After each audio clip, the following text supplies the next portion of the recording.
Hi, and this is Without a Point, and it's the first episode, but instead of doing one of those ridiculous hour-long, this is what this is, you know what this is, but I want to get right into something more fun. Yeah, without a point, but so let's get to the point. So, for episode 1, I have chosen to do something that I think is interesting. We are going to document oh man, our young volunteers here and your foray into the military. Yes. We won't jump right into the G.I. Joe side of it. I'd like to have some about you documented because I think that'll be fun. But cool. That is the concept of this. I'd like to do one now, as you know, obviously you're here. And then once you finish, do one, and then maybe if this is still going, maybe we'll even do one at the end of your service. Yeah, 100%. So we're chronicling the story of you, Ryan. Yeah, I'll do them as many times throughout, man. You just let me know. I'll do bonus episodes where I'm reading your letters. Yeah, man. Yeah. Oh, that'd be really cool. Okay. Overseas in like Saudi Arabia. So Ryan, who are you? Oh, that's a deep question. I know. So I am. What's your name? Start with that. My name is Ryan Giordano. That's Giordano. In case you want to stalk me. Yeah, I'm 20 years old. I am a white male. Male. What do you want to know? Are we gonna start how we met or how you met me? So we'll get into it. We'll get into that. So this is the first episode. I'm Anthony, and Ryan and I also do another podcast together. It's not going to self-promote in this one because it's about Ryan. So Ryan and I met because we do a podcast together. And we've been friends like 4 or 5 months. I don't know. I suck at counting. I feel like, dude, it's been like 7. We're getting there. It's getting up there. Yeah, it was around my isn't it like my birthday? April? Middle of April or end of March. Okay. Yeah, so that's it was before March because I knew you for like a month when it was my birthday. Oh, really? My birthday is March 25th. Yeah. And you gifted me some weird hentai game. It's even earlier than I thought it. I'm off to a good start. Yes, that's even earlier than I thought. Huh. Ryan and I have known each other for a while, but not too long ago, he kind of like randomly sprung on me, not in the bad way, just kind of unexpectedly, that he was joining the military. So before we get into the military, because that's the fun stuff, I'm going to start, and I didn't even tell you we were going here, so this is a surprise. Oh, shit. So I'm going to pick your brain, okay? Okay, pick my brain.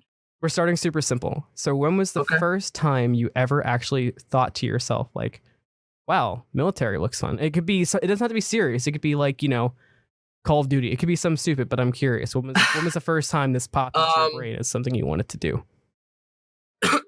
Probably 2 years ago from today, my friend Joe, he sprang on me.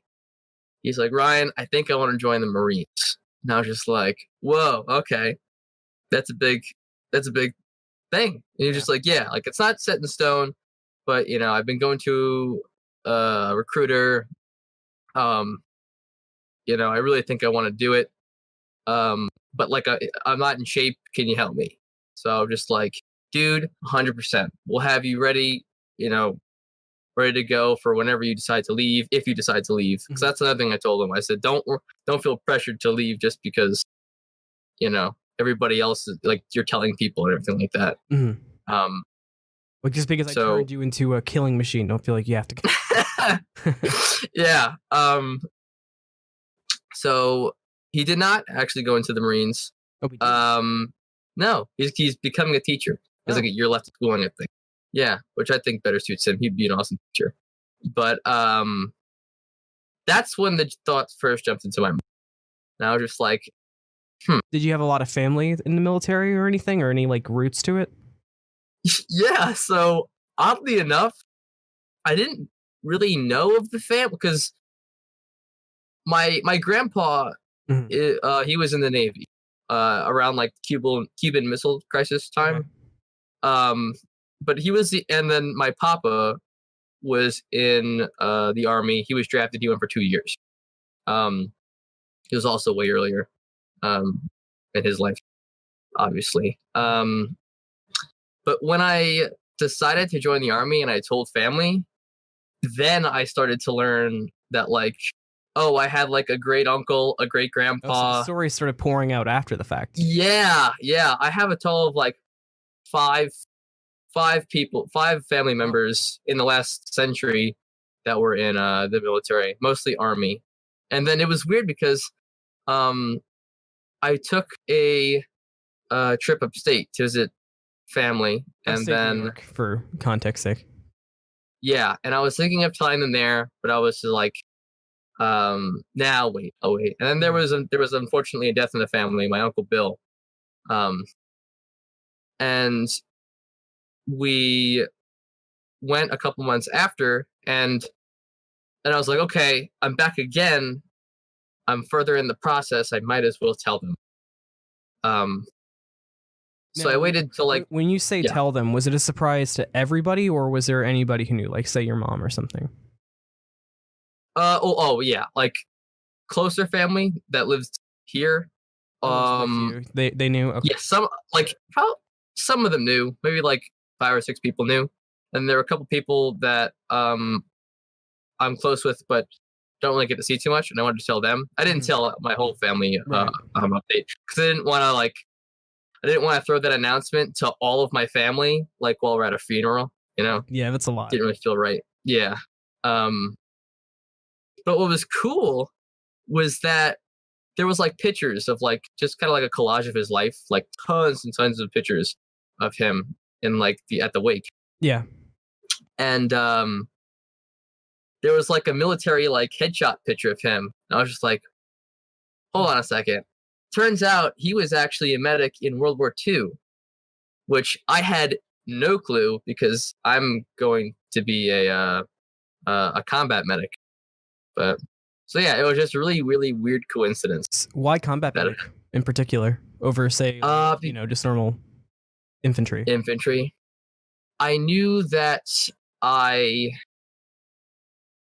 even before the thought of joining the military sprang into my head, I knew that I just really wanted to help people, whether that's becoming a police officer, an EMT, a nurse, something. You know, I really wanted to be in service of other people. So it came from a point of wanting to be like a difference maker.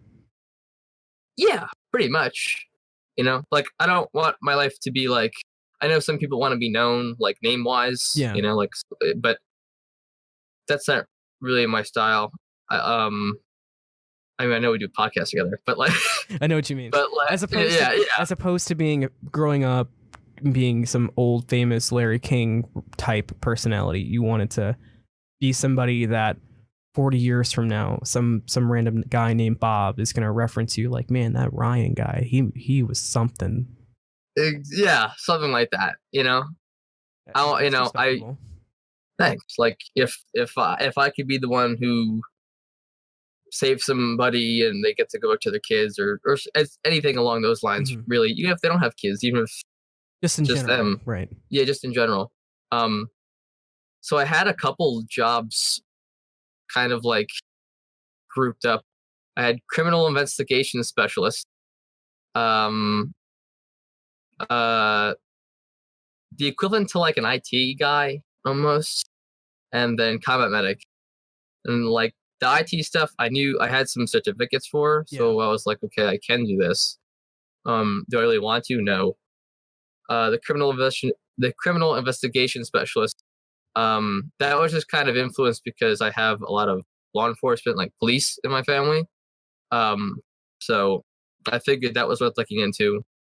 And then combat medic, just because that was like the one that I picked, just because I thought it was really interesting. And yeah, the more I looked into that one, the more I knew. I was like, this is it, like 100%. So once you locked in on it and you thought to yourself, all right, this is it. I'm joining the military. I'm going to be a combat medic. Come hell or high water, this is what I'm doing. I'm assuming you probably told your mother first.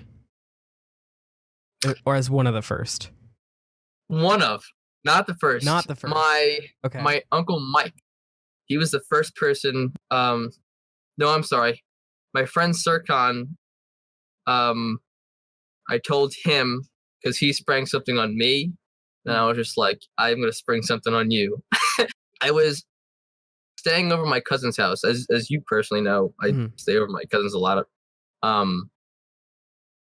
And I thought nobody was home in the morning. I thought people were waiting to get home. And I was like, all right, I'll fill out some paperwork because I had to fill out some references stuff. I don't know. There's a lot of paperwork to do. And then my uncle Mike walked in, and I was just like, shit.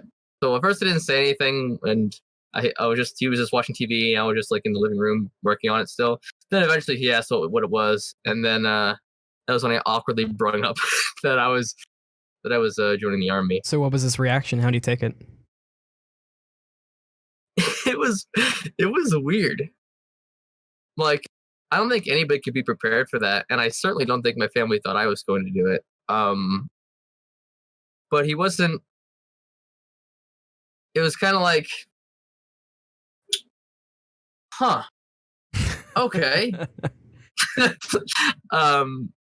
And then he just started picking my brain about it, asking me, what I wanted to do in it, yada yada. Sure, or just more exactly, yeah.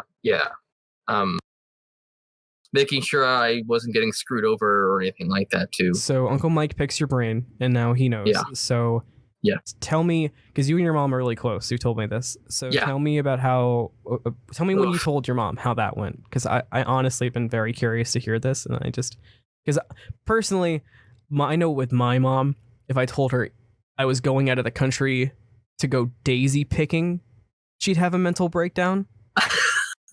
And I get the vibe. We have similar mothers, so I'm very curious how yours took it.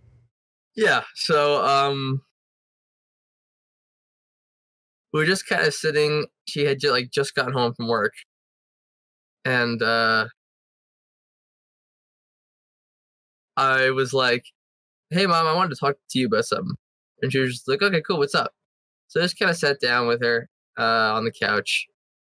And I was just like, at first I was like smiling and kind of nervous laughing for like a solid 30 seconds because it was weird. Like you can't really prepare yourself for that, I feel. Right. Just like, so I'm joining the army.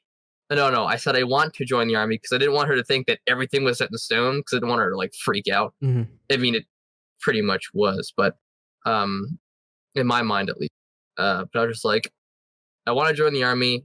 I've already been doing, processing for it. Also, I lied to you. I didn't go to school this semester. Because because it was like 5 days into the semester.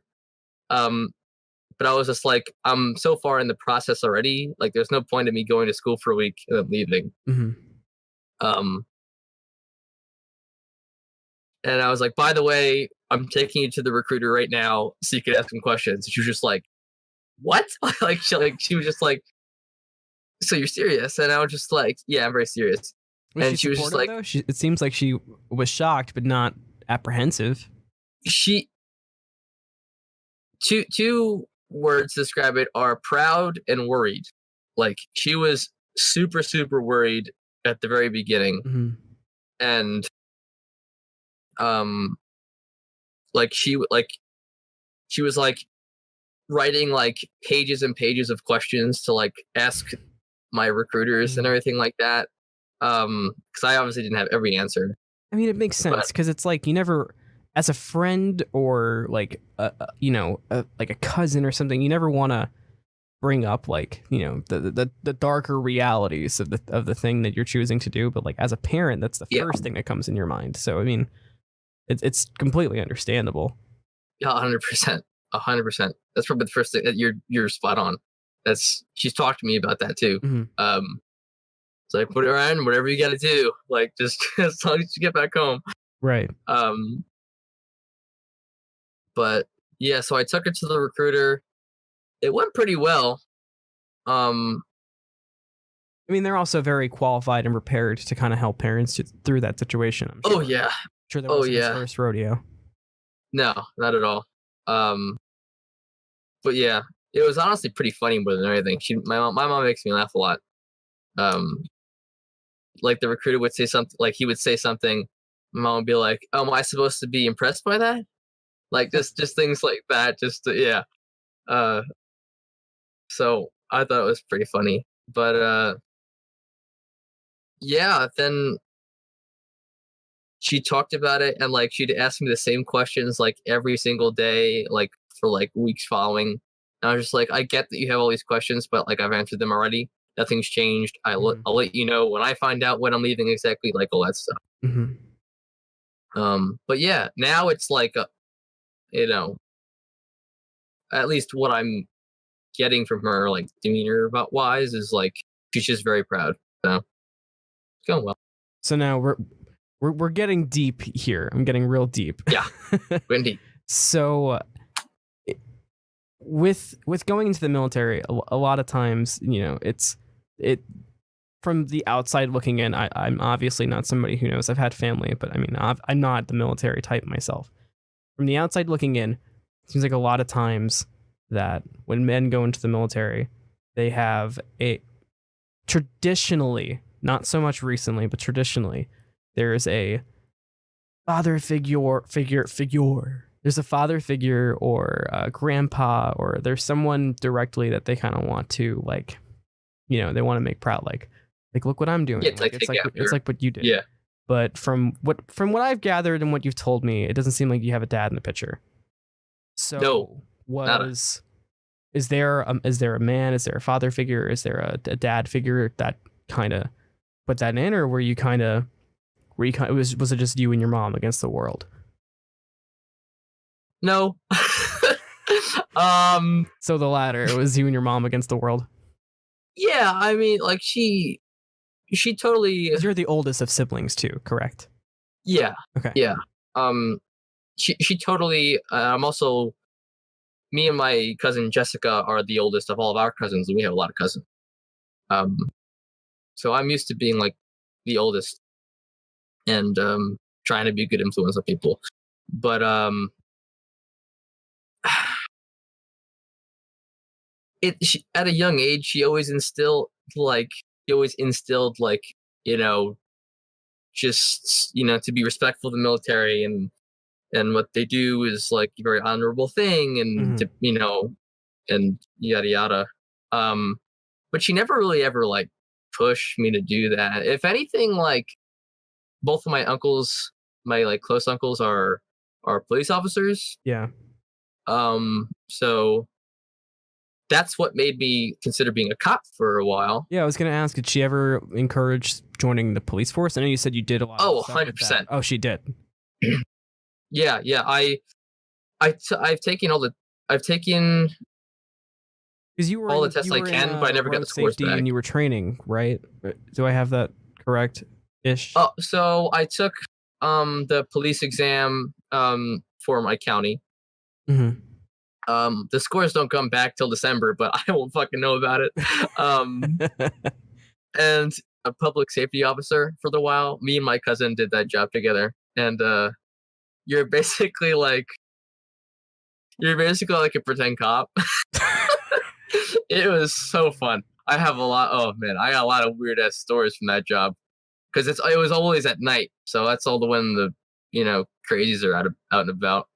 But yeah, So before we get into the pretend cop, as you coined it, yeah, I want to dig into you and your mom, because I find it like a really interesting dynamic. So again, you being the oldest, growing up without a dad figure, I'm assuming you were, you know, mommy's little boy.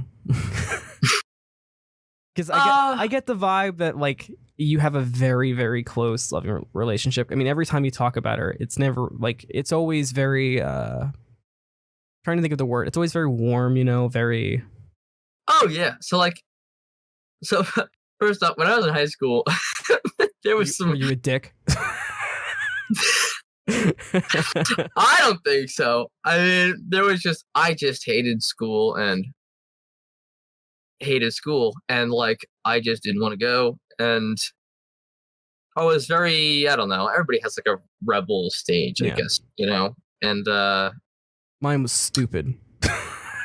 yeah. I mean, I was also an idiot. Yeah. So like, you know, if you ask her about like me and her in high school, she'll probably roll her eyes and be like, he was the biggest pain in the fucking ass. And then I would say the same thing about her. Right. Of but course. like I have like genuinely, dude, like I have the coolest fucking mom. Like she is I got a cool mom. And when anybody asks, like, man, my mom's such a bitch, I'm just like, dude, I got a cool ass mom. So like, I mean, that kind of gives me the vibe of like maybe, you know, that those values that you have that I've picked up on of like, you know, you're very protective, you're very not assertive, but you're very you want to be able to control things for the better, like hence obviously like you said, like why you want to go into the military, you want to help, you want to make a difference. yeah. I get the vibe that a big part of that, maybe even internally, might be like, you know, I want to protect the world for my mom. My mom deserves the world. And I mean, that's definitely a part of it. Like, I mean, like my whole family, like my sisters, my brother, my cousin, of course. like everybody, and my close friends, like, you know, like they spit guys, like it's like I wanna. So the value she put in you of respecting and all that kind of transition. Yeah, it wasn't so much into I'm sorry. no, you're fine. Into being the difference maker is what I'm getting. Yeah, She led you 100%. into that role of wanting to make that difference. Yes, I thank her for how she raised me all the time. You know, she was not a. Oh, it's every mom's favorite thing to hear. Yeah. Oh, yeah. Especially yeah. a New York like, mom. Dude, 100%.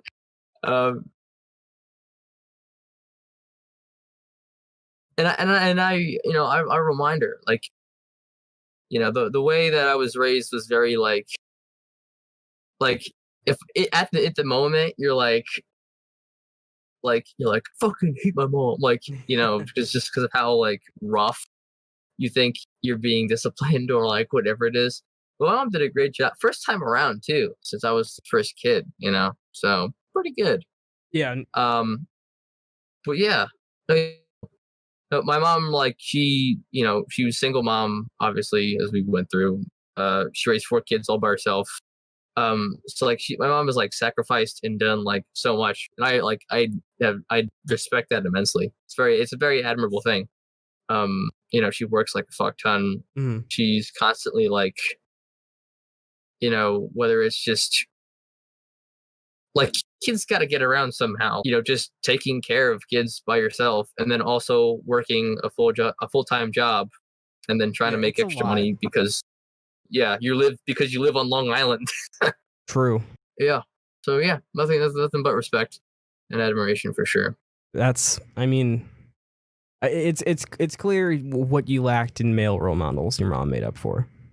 Oh, dude, 100 times over. You asked me like if I wanted things to work out with my parents. Not a fucking chance, dude. I would have my mom raise me just by herself a billion times over. Easy peasy. Really? 100%. I mean, this is a lot about you too. Not just your mom. I mean, obviously your mom instilled the values, but it takes a lot for somebody to be able to move past that. I mean, my God, think about how many daddy issues there are in the world. Oh yeah, man, for sure. There are a lot. Yeah, there are a lot. But yeah, and definitely some people handle them differently. Obviously, I kind of just. It's also when it's more fresh in people's head. Well, like, you know, they're like a middle school kid who's going through the whole thing, or So when did that split happen? Where the father figure kind of separated for you? Right when my sisters were born. How old were you? 6. Now that's kind of at a tough age for that, because you're like just below the age where you truly get it, but you're also a little older than the innocence of being able to be like, oh, whatever, 2 Christmases. Yeah, yeah. I wasn't really 2 Christmases. I was just like, I was just confused. I was just like, okay, so what does that mean exactly? Yeah.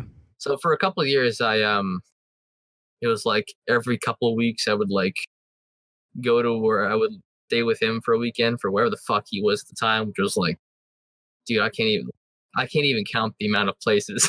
I can't even count the amount of places that I've been to. I've just been like, this is house now? Like, what? This is okay, sure.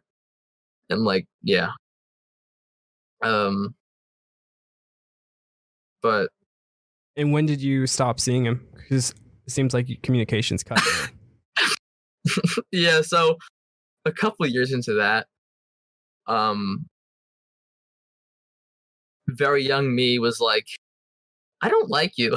Like you basically. It was like, dude, you're a dick. Like you suck. I hate you.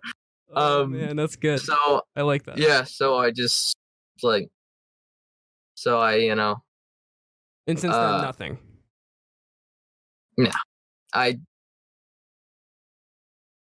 kind of remember the last time I talked, dude. It's been like a decade. Doesn't seem like it bothers you though. So Not at all, man. I mean, that takes a lot. If anything, it's a relief. Growing up with him would not have been fun.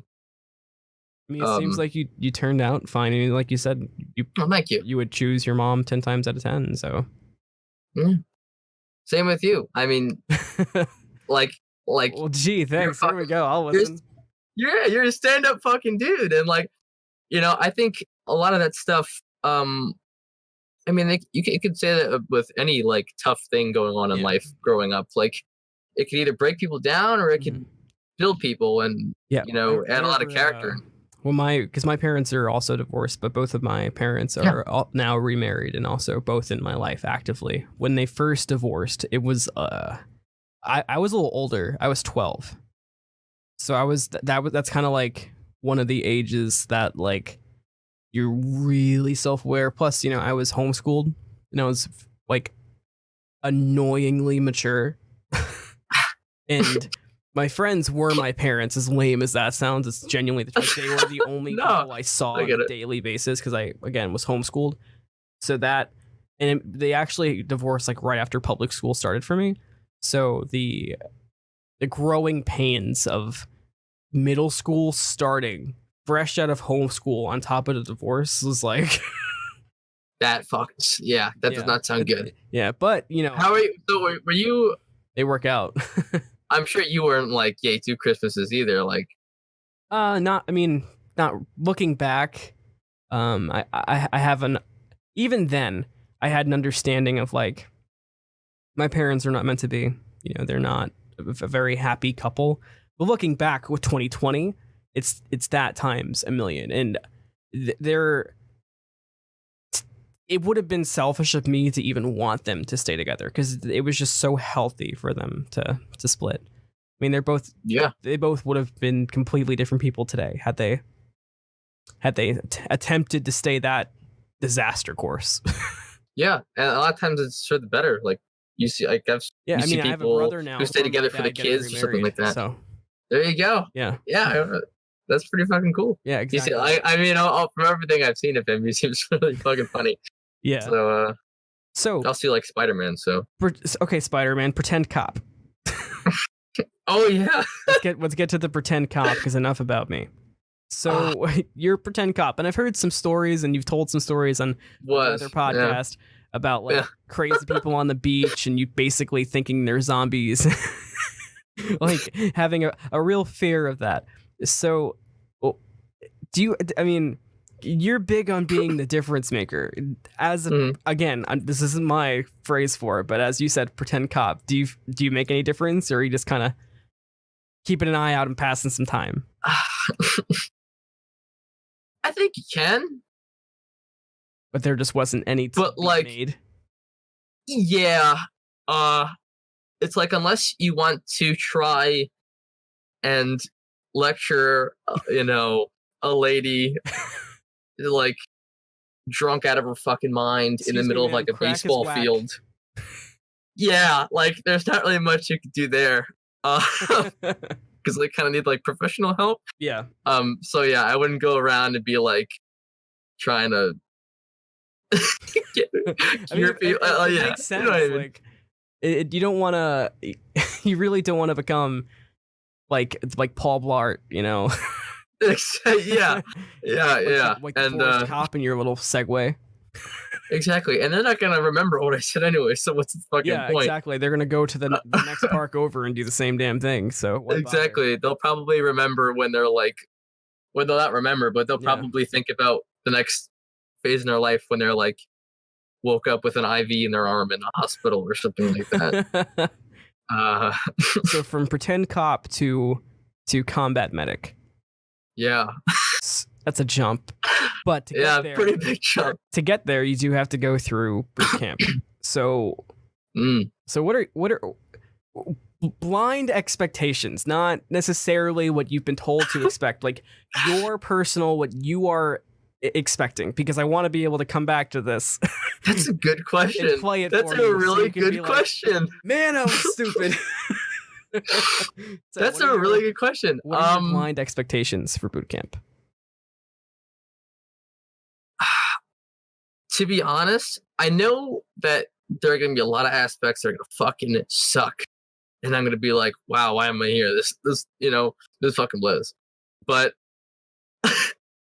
there's a huge part of me that is so excited because like all the obstacle courses and shit. And I know I'm probably going to look back at myself and be like, you're a fucking idiot, Ryan. Yeah, probably. But like, that's okay. But like, I've seen like all the obstacle courses and everything. And I'm so good at like any not parkour, but like, yeah, I know what you're saying. Anything that requires like physical skill in that way, like I'm pretty good at. So we get it. You're buff, Chad. Not that much. Probably, I mean, I'll be like buff probably when I'm done with my training, but like. So you're going in ready to balls to the wallet, dude. I'm going in ready to fucking kick ass, straight up. Like. Do you think that's helping you prepare for the non-physical side of it, the more like emotional and mental side, where they're trying to toughen you up and get you ready? Do you think that's going to help you, or do you think you're going to get in and you're going to be like, shit, I played too many video games? I think I think that I'm going to be going in way more prepared than 95% of the people that are going in.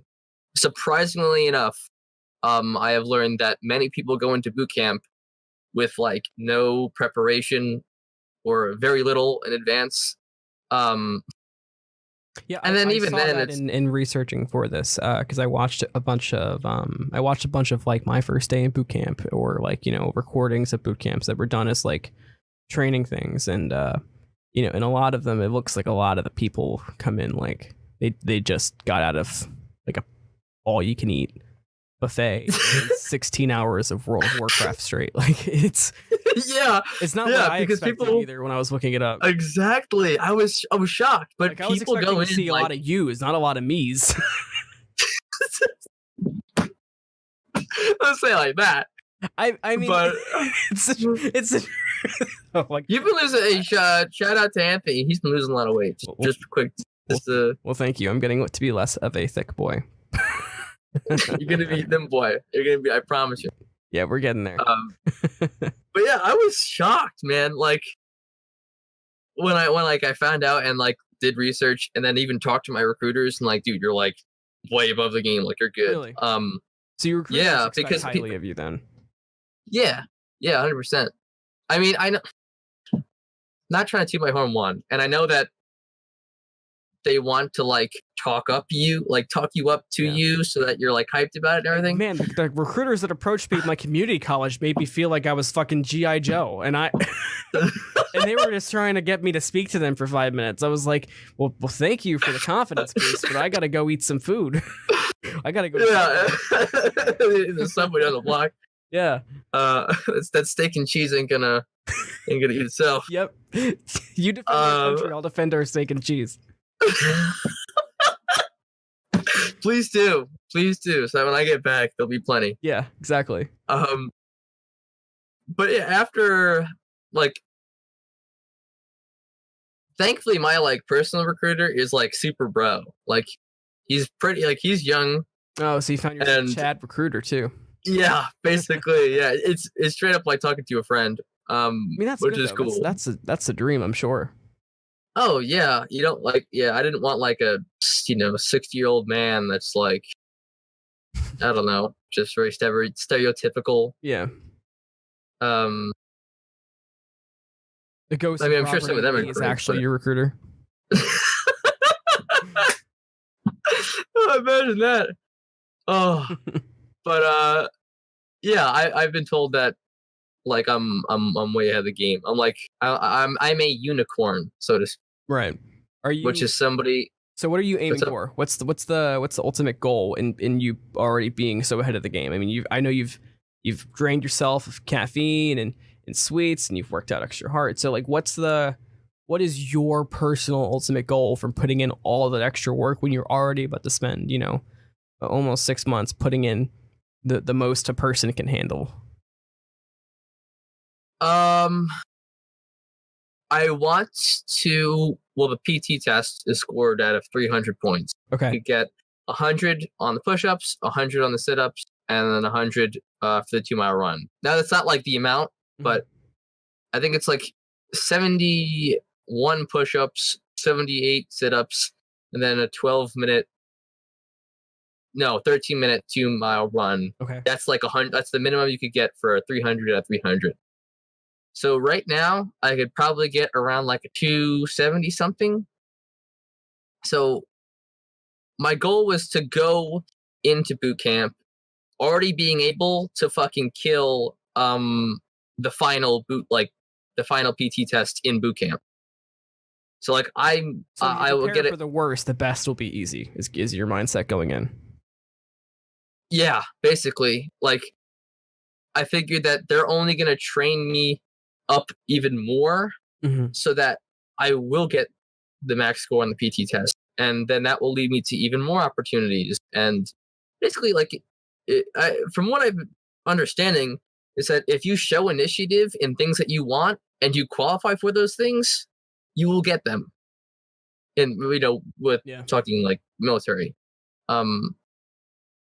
so like I want to be offered airborne. I want to be offered, maybe even Rangers if they have spots available, because sometimes they're not taking people. I'm surprised you never considered Marines.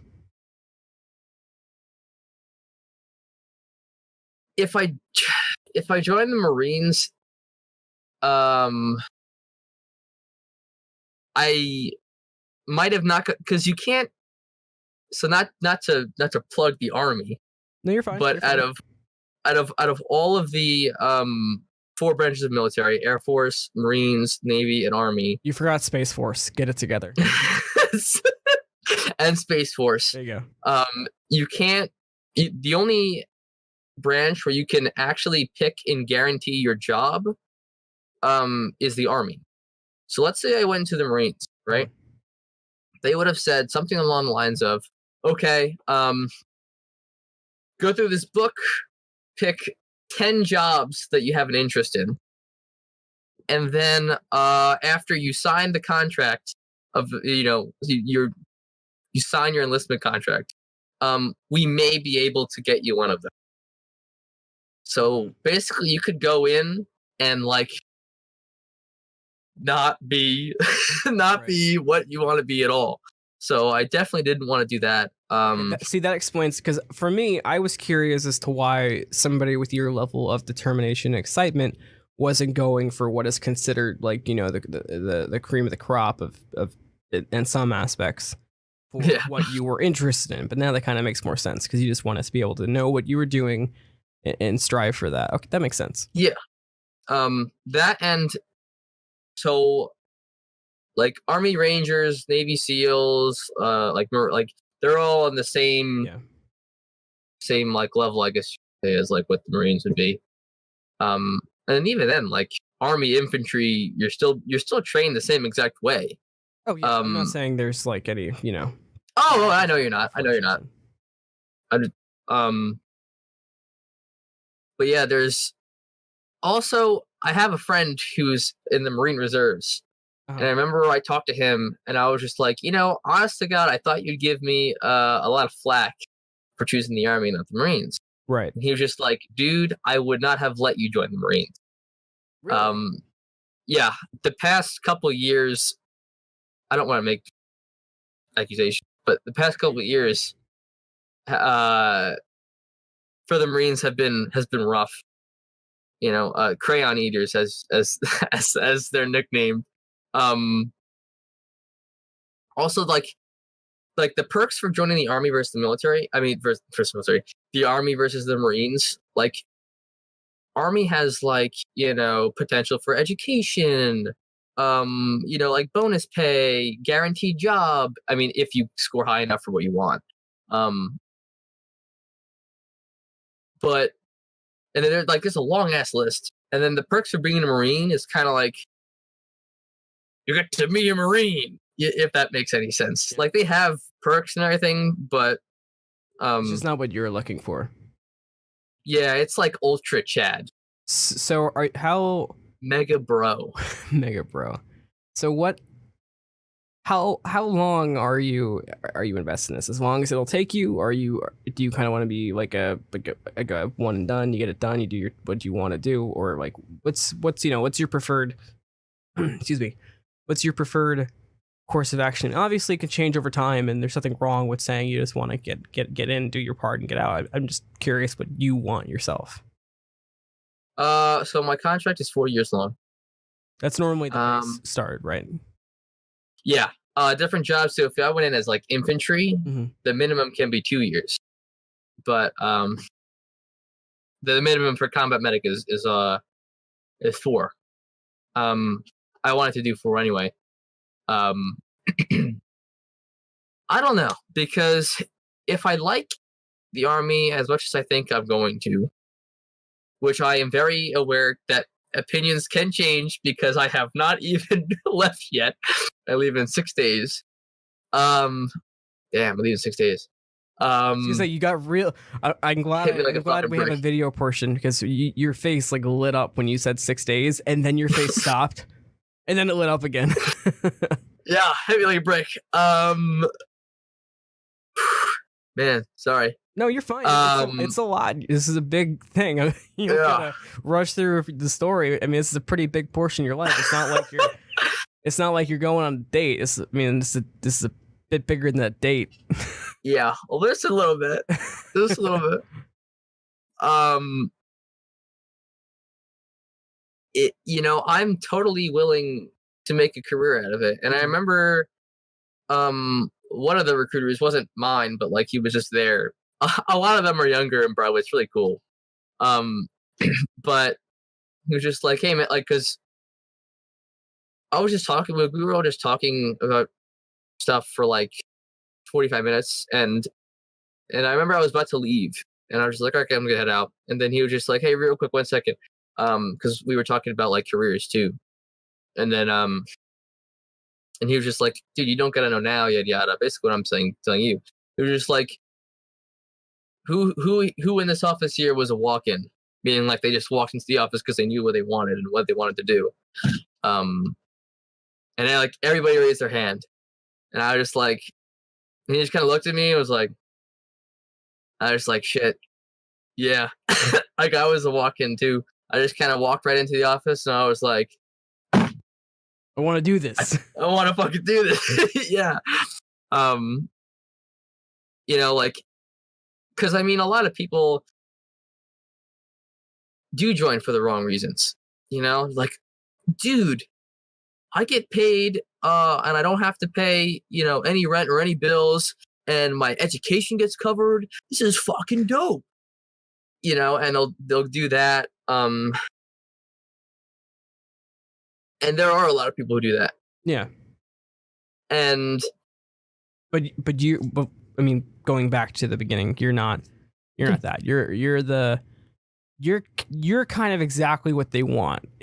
From outside perspective. Basically. I'm no military expert by any means, but somebody who walks in wanting to do it for the right reasons is something they probably don't get, they get some of, but not nearly as much as would be desired. From my understanding, no. I don't think it's,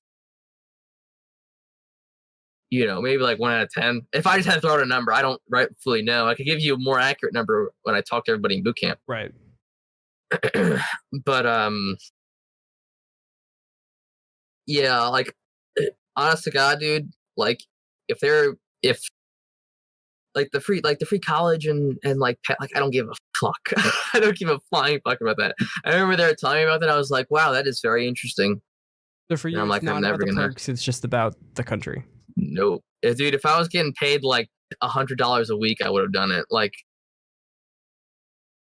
yeah, I just really want to do it. Basically, it doesn't really matter how much you pay me. I mean, don't get me wrong, that pay is nice. It's good.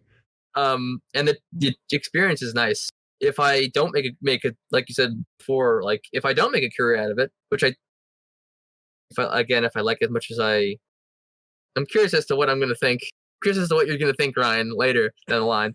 But if I do make a career out of it, or if I don't, I still have plenty of options in the medical field afterwards. Yeah. Because of all the training. So walk me through the day you walked in that office, because you said you walked in and we just went for it. So walk me through that day, like not just I opened the doors. Like I want like so what went through you, like when you woke up that day? Were you like, all right, today's the day? Where's my combat boots? Or was there a second? I didn't know I was going to go in that day. So yeah, so walk me through it. Go ahead. It was just still in my head, right? And I was over my cousin's, and yeah, I had woke up from my cousin's, and me and two of my cousins were just hanging out, just like playing video games, shooting the shit, beating each other up, whatever we were doing at the moment. Cousin stuff. Cousin stuff, yeah. And I think it was I don't remember exactly, but it was some kind of joke my cousin made about like one of us joining the army or something like that. And like, and this is the cousin that you were you did public safety with? No, it's my younger cousin, Mikey. Okay. Gotcha. Yeah, he's and I was, and like I don't remember what the exact joke was. I know that it was very dark, and I'd rather not say on the podcast. That's fine. You can keep some things to yourself. Yeah, it was pretty dark. I don't want to scare anybody away. Dark humor is definitely. I've been told having my extremely dark sense of humor will definitely help me in my military career. I can see that. I can see that. Yeah, but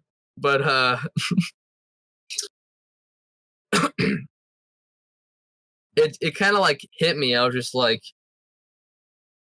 oof. Like hearing.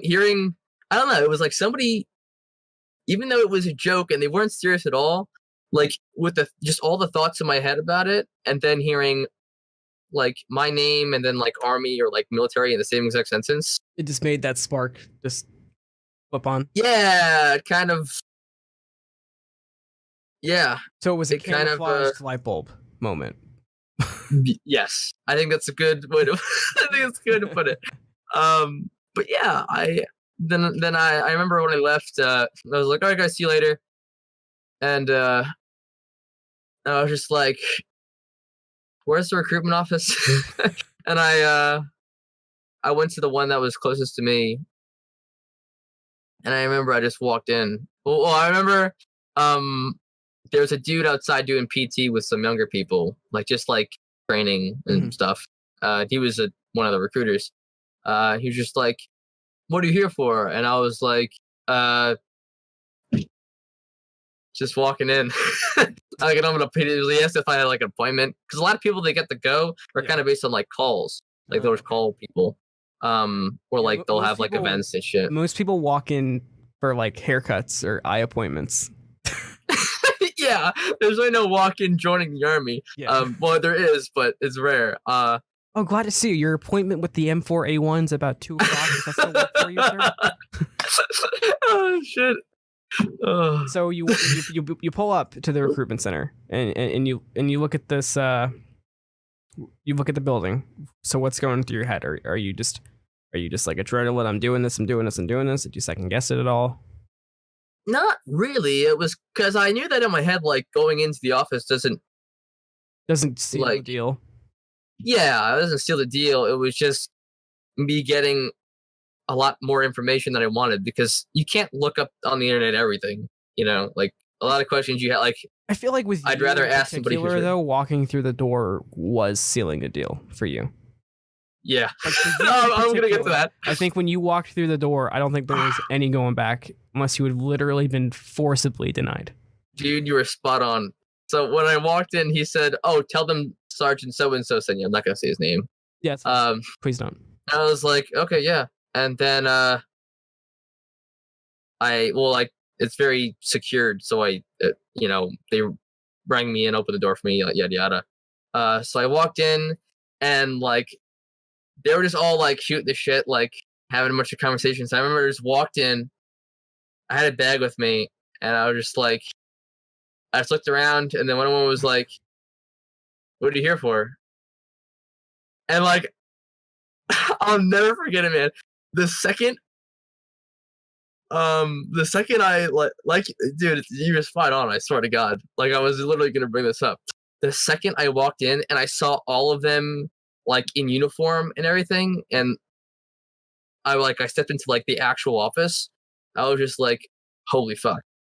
It was just like I feel like I just got like mentally clocked in the face, like a weight was like lifted off my shoulders. It was a really, really weird feeling. And he was just like, "Oh, what are you here for?"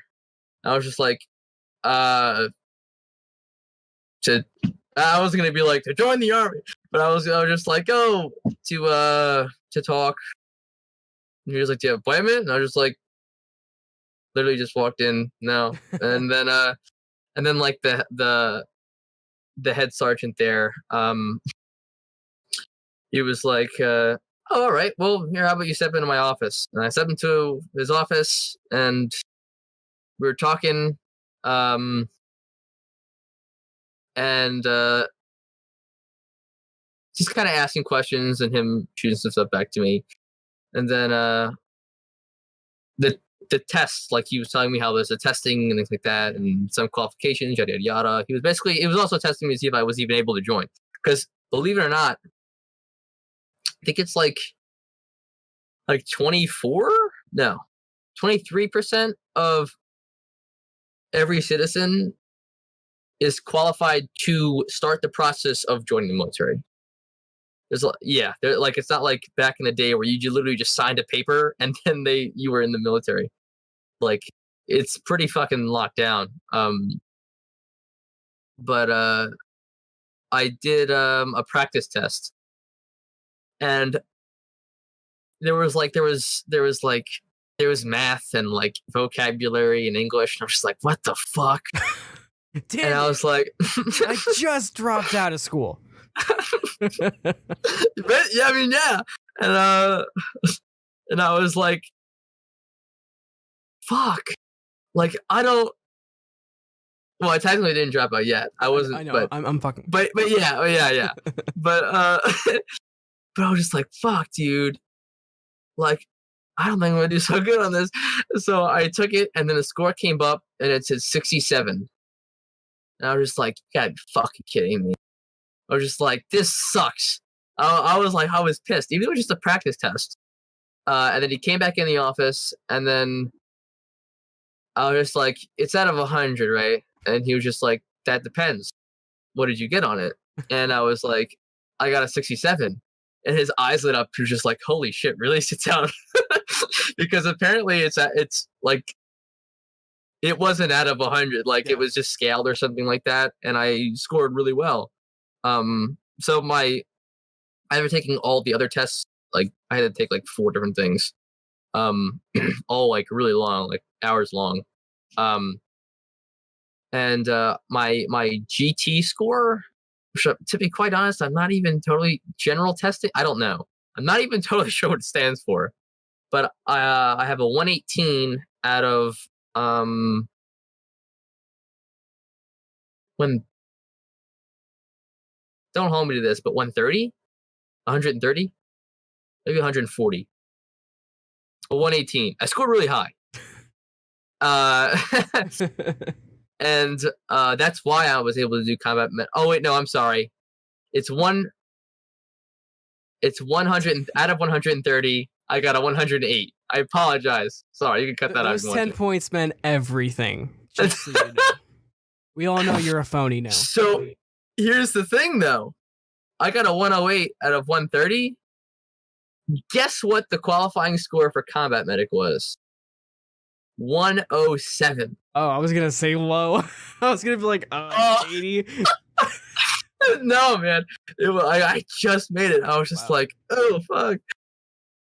Yeah. You must have been ecstatic. And yeah, I was fucking happy. Because that's what at that point that's what I knew I really wanted to do. Yeah.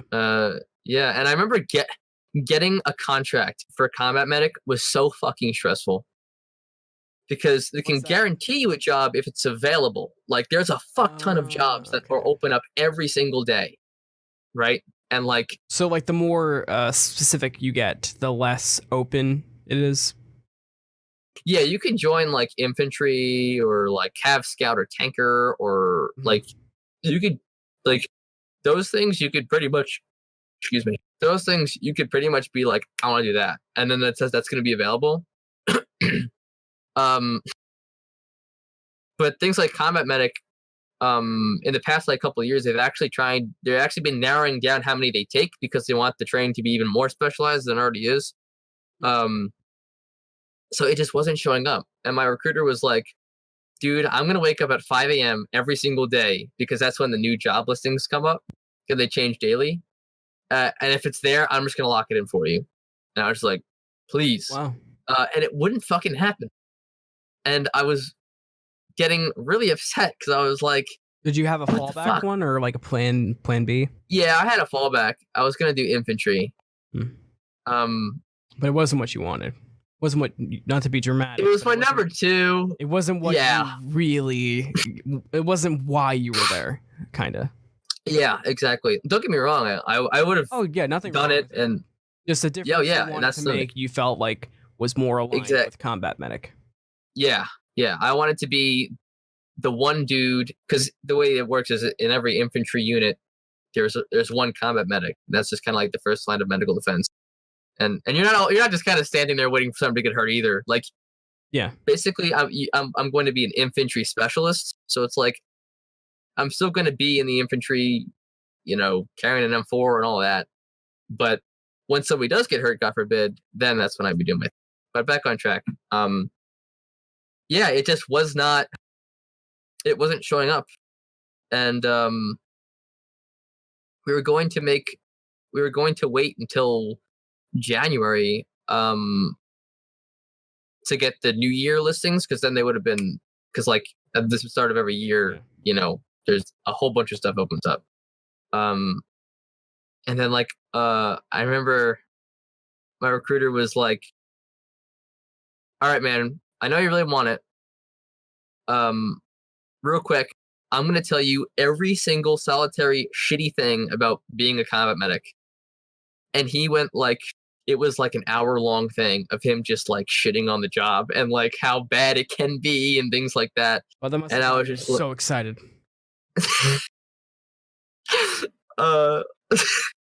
Yeah, I mean, shit, I'm sold. Where's my bandages?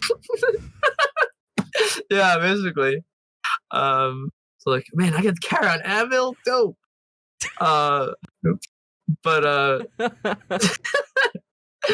yeah. And then the next morning, he was like, dude, the same guy who was talking all this shit about the job, he was just like, dude, one spot just opened up, meaning that somebody who already had the spot for leaving on November 19th backed out. So one spot. And then he was just like, dude, I can get it for you. Like, I can get it for you right now. And I was just like, dude, please. And he was like, I'm just kidding. I already did. So he had already locked it in like as soon as, because he knew I wanted it so bad. But yeah, oh, dude, when I got that call, I was fucking ecstatic. I was so happy because it meant that I didn't have to wait several months. I mean, that made it all come together. You went from being a kid looking up to them to, wow, here's my shot to be one. It was your whole. It was the start of your vision of being the difference maker coming to fruition. I mean, how could you beat that? That's a very good way of putting it. I remember as soon as you said it, I remember the exact spot of where I was in what room. Oh, I'm sure you always will. Oh yeah, it was kind of trippy. Not trippy, but like because there was a mirror right in front of me, so I was on the phone and like he said it, and I just kind of stared at myself in the mirror for a second. I was just like, whoa. This is happening. Chapter 2 is coming up, man. This is real. Like, this shit's real. Right. But yeah, and now, and it's weird because I was so excited, and I still am. Dude, these next started yesterday, 7 days. I want to go so fucking slow. Like, part of me hope it doesn't end. I would say, like, because it seems like you enjoy the outside perspective. My perspective of what you're going through is what every person would go through. Like you said, you want them to go as slow as they can. But I mean, you can say this yourself too. But I would bet every piece of money in the world that the second you step foot in Texas, you're gonna be Oklahoma was the first one, but yeah. The second you step foot, that first day, it just all the pre-trip anxiety, however you want to describe it, that's gonna be gone. I don't think you're gonna have the same, because the way you have your life set up with the connections with your mom, the connections with your family, the connection with the particular friends that you've kept, I feel like you know that it's all gonna be there. You know? Yeah, 100%. And I know that, dude. If all you guys weren't sending me fucking letters, I'd probably go crazy in boot camp, straight up. Because like I'm gonna be in Oklahoma, but I'm also not gonna be in Oklahoma. Like you're kind of like in a solitude almost. They don't let you anywhere. You can't have your phones. You can't have shit. Like, of course, you guys could be sending me fake news, and I would never know. Oh, I'm totally gonna tell you that the Space Force is going to war with the Covenant. Dude, Halo Reach got remastered. What? Oh shit. Never happened, bro. Oh, you never believe it. Han Solo is actually a Jedi. God damn it. I'd just be pissed about. I'm gonna send you fake spoilers for every single movie that comes out. That'll be my personal vendetta. That'd be great. So it's like a real note, and then on the bottom it's just a bunch of spoilers. I was thinking of attaching photos of Moscow with a paperclip to my letters. So everyone's like, "Oh, you got photos of a girl, man?" You're like, "Don't look, don't look." Check out this beauty. Love you, Moscow. Check out this American-made man. Since this is not the same podcast as the one we were in, Moscow is an Alabama redneck with a big bushy beard. So Ryan getting a letter with those paper clipped and the kind of photos that he tends to take would be a sight to behold in his barracks, I'm sure. Oh yeah. I, Moscow, the holy paladin, will smite thee. Until one creepy guy's like, "Hey man, can I look at the photo?" Yeah, sure. When I get back, I'm like, Moscow. Awesome for you. I have 2 copies. And I come back and I'm like, Moscow, you relieved a lot of the stress for the future soldiers over there. Moscow is the reason that our country is going to perform. You've done your country's service, Moscow. You should be proud. Okay, so let's kind of bring it all full circle, and this is as much for you as it is for viewing. I genuinely do want this to be something for you that you can like have as like a time capsule for yourself, because I think. And thank you. I remember when you first texted me about this idea, I was like, dude, that's fucking awesome. No, I mean, there's so many things that with hindsight 2020, I feel like people wish they could do that with. I mean, like for me, it could be a love for radio and talk. It could be theater. For, you know, for parents, it could be the pre-feelings of parent. Like, there's always something that you want to, like, commemorate. So giving you that chance is cool, but what I really wanted to do is, like, a perspective. Because, I mean, it won't even be the same for me as it is for you. That's just such an interesting perspective you'll get to have. So with that being said, to bring it full circle, I'm not going to make you do a monologue. Don't worry. That's fine. Don't worry about it. If there's something that you want to leave for yourself as like a sentiment, like a here I am now, and you know, not necessarily a dear future me, but like just something that you really want to be in here. Whether it's a, you know, like if it's a pat on the back for yourself, it's a pat on the back for yourself. If it's a thank you, it's a thank you. But this can be your little spot to do that, and then after that we can wrap it up, and you can word it to me so you don't feel fucking weird. Because I'd feel weird. Talking to myself. Yeah, but you're fine. Yeah, how do I do with this? I'm just gonna start, I guess, and we'll see where it takes me. Yeah, go for it. Ryan. No, I'm gonna tell you. I'm gonna tell you. You know, I think I've really grown. Like, I think I've grown as much as I can in this first like chapter of my life, so to speak. Because like, you know, ages 1 through 20 and a half, whatever you want to, you know, to me, I'm considering that as like chapter 1, and chapter 2 starts November 19th when I, you know, get on the plane to get the fuck over there. But yeah, honestly, I think that me when I'm watching this is gonna be really, really happy from where he's at, and I'm happy right now. Like, I'm the most excited and the most sad I've ever been in my entire life.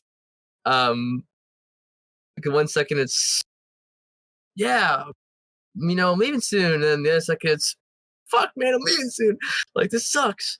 But I deep down, I genuinely don't think it will, and I think that you've made all of the right decisions, and and this first chapter of my life, I can thankfully say that I have absolutely no regrets, like in anything. Like, the way everything in my life has turned out, I am really, really happy, and I'm happy with the people I've met, and you know, and I know the people that I know that I'll always have my family, and that, you know, my true friends, which, you know, I know who they are and they know who they are going to be with me throughout the whole thing. And just because I'm separated from them doesn't mean that they're not there. That's something that I really got to ingrain into my head. Because no matter how many times people say, "Oh, don't worry, we write you letters, we FaceTiming, you know, we could still hang out, like on Discord, things like that." I think I really have to like do that to understand it, because there is definitely a part of me now that's kind of like, fuck. I don't know how to explain it besides the word fuck. But yeah, I think you should definitely be proud of yourself, Ryan. You're doing a fantastic thing. Pat on the back. Keep working out. Don't eat too much. Don't get fat. Yeah. Do what my mindset is right now. I only want to be furthermore. That's not a word, but kick ass. You know, get that airborne. If you want. You know, join your infantry unit. Hopefully Fort Bragg. I've made up my mind on that. And yeah, I guess that's about it. Well, I also wonder real quick. I also wonder how many things that I'm gonna look back at and go, "Wow, you're a fucking idiot, man." That'll be the best part. 100%. Yeah. See, I have the advantage perspective. I have the advantage of like, I could have been wrong, but it doesn't fucking matter. I'm the guy that G.I. Joe saves. I'm not civilian. No, they're like, why the fuck is he by the barbed wire? So I don't gotta worry. Joke off his mind. Yeah, exactly. Well, I think it's a perfect spot to end it. I think that's a perfect spot too, Anthony. Dude, thank you so much. Thank you. I know it's a lot to open up on a camera with a microphone in front of you. Yeah. I really prepared. I put on a shirt and everything. I know, it's so adorable. It's wholesome. Very wholesome. Thanks. I try. Yeah. It's like, I remember when I put this on, I was like, this could not get any more like. You're in the mirror, like, all right, I'm ready. Yeah. Whew. We're good. Well, makeup. Thanks for wearing a shirt. First. Oh. Oh, that's an inside joke. Oh man. You want to give context? Feel free. No, I don't. All right. Yeah. I'll let that one be inferred. But yeah, thank you so much. If you want to talk to Ryan, wish him well, wish him luck, you can find him at twitter.com/hi, I'm Ryan Day. it's just spelled how you'd expect it. If you want to talk to me, if you want to let me know how this was, if you want to give feedback, you want to ask questions, you can do that at WithoutAPointShow@gmail.com, and I will answer almost all of them, unless you're an asshole, which I might actually still answer for fun. But you will. If you liked it, let me know. If you didn't, let me know. And Ryan, we wish you the best of luck. I hope you're safe. I hope you enjoy it. And I am really excited for you to look back at this and hate yourself. Me too. Me fucking too, man. Thank you for listening to Without a Point. I'm Anthony. This is Brian. And goodbye. Oh, that was nice. Good send off. Yeah, right? A little salute going.